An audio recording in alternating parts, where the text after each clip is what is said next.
Je suis le camarade Kwasindri Pierre de la Fédération de Brobo.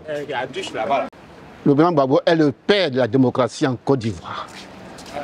Celui qui a fait en sorte qu'il y ait d'abord multipartisme. Ça c'est un. Deux, celui qui a fait que la vraie démocratie a été vécue dans les élections. D'abord par rapport aux électeurs, l'âge de 18 ans, l'encre indélébile, l'urne transparente, tout ceci, c'est son œuvre. C'est important de le dire. Le président Gbagbo a eu, j'allais dire, un programme inachevé, qui a été bousculé par des hors-la-loi. Autant donc de la rébellion. Comme si moi je suis en train de conduire, quelqu'un vient me bousculer, ben je ne pourrais pas conduire et faire un accident. Donc il est bon qu'il revienne au pouvoir, ce qu'il n'a pas pu faire, qu'il vienne comme on peut le faire, pour le bonheur, n'est-ce pas, du peuple ivoirien. La situation est mauvaise au plan politique. On ne peut même plus parler. Tenez bien, dernièrement, ils viennent de voter qu'on appelle une loi à l'Assemblée nationale. Tu ne peux même pas commenter un événement puis on te met en prison. C'est grave, très grave même, pour le peuple ivoirien. Or, les libertés sont consignées, qu'on appelle dans la Constitution de la Côte d'Ivoire. L'expression libre. Mais avec cette nouvelle loi, on ne peut même pas s'exprimer comme si quelqu'un fait les choses, que je commande, c'est moi qu'on met en prison, ou tout est normal. On nous empêche de parler. Or, c'est mon premier pouvoir, ça. Lorsque je peux parler moi-même, librement. Et ça a été consigné par la Constitution, on nous piétine, on nous bafoue. Il faut qu'on lutte. C'est la lutte. Alors, la première des choses, un homme est libre quand il arrive à manger.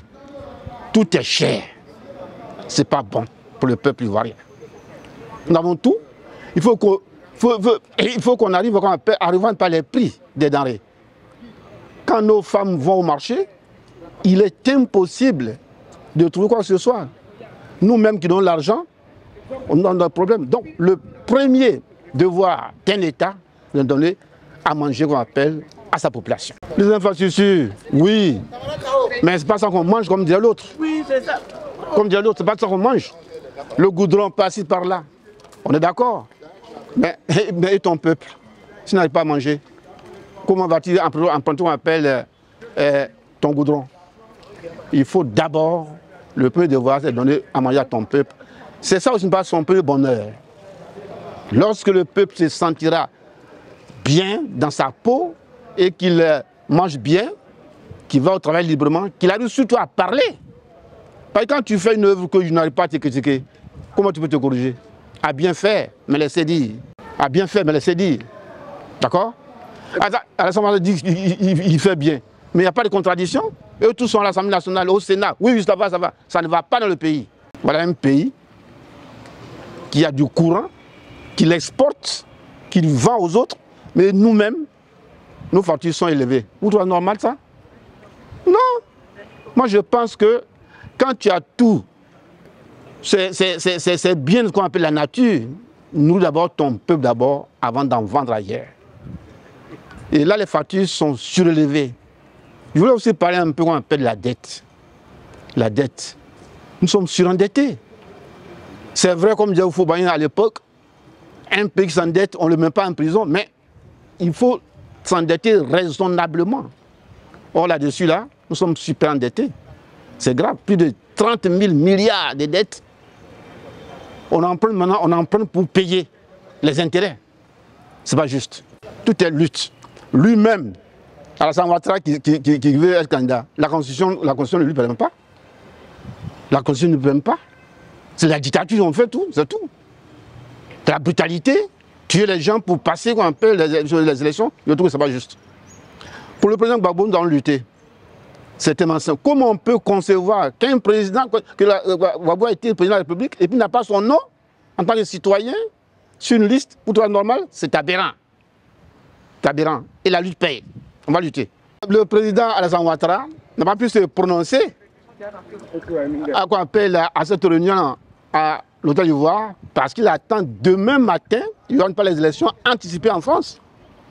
Et ces élections-là, si la gauche l'emporte, il y aura des répercussions pas, sur notre politique dans nos pays.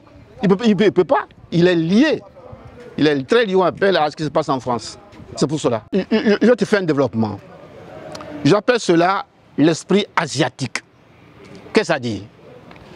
Dans les années 1931, eh bien, le Japon voulait attaquer la Chine. Or, en Chine, il y avait deux leaders, Mao Tse-tung et Chiang Kai-shek. En 1931, eh bien, le Japon veut envahir la Chine. Dans sa région, on appelle la Mandchourie. Entre-temps, deux leaders, Chiang Kai-shek et Mao Tse-tung, se font une guerre fratricide. Ils ont dit, attention, mettons-nous ensemble pour bouter ce qu'on appelle l'envahisseur étranger qui est par le Japon. Ça, c'est ce qu'on peut faire en Côte d'Ivoire. Tous les partis de la gauche, ou même tous les partis qu'on appelle pas les opposants, ils n'ont qu'à se mettre ensemble. Une fois qu'on a chassé la Sumatra là, le reste là, c'est pas compliqué. 5 ans, c'est beaucoup, mais c'est peu. Moi, je pense que s'ils se mettent tous ensemble, eh bien, on évacue proprement, on appelle à la Sumatra, et puis le reste, on va voir ça entre nous. Merci.